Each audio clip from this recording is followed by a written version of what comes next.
আমার আজকের রেসিপি ভেটকি মাছের ফিশ ফিঙ্গার। তার জন্য প্রথমে ভেটকি মাছটাকে সরু সরু লম্বা লম্বা করে কেটে নেব। তারপরে ওর মধ্যে নুন আর লেবুর রস মাখিয়ে রেখে দেবো বেশ কিছুক্ষণ। তারপরে একটু গোলমরিচ ছড়িয়ে দেবো। তারপরে একটা ব্যাটার তৈরি করব।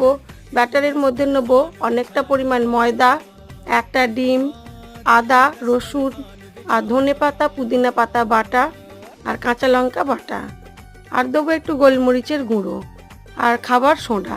সব দিয়ে ভালো করে ফেটিয়ে নেব এবং ওর মধ্যে মাছগুলোকে বেশ কিছুক্ষণ ডুবিয়ে রাখবো। তারপরে ব্রেড ক্রাম্বসের মধ্যে এইভাবে রোল করে ঘুরিয়ে ফিশ ফিঙ্গারের শেপ দিয়ে বেশ কিছুক্ষণ রেখে দেবো। তারপর সাদা তেলে কম আঁচে ভেজে নিলেই হয়ে যাবে ভেটকি মাছের ফিশ ফিঙ্গার। ভিডিওটি ভালো লেগে থাকলে লাইক, শেয়ার, কমেন্ট অবশ্যই করবেন।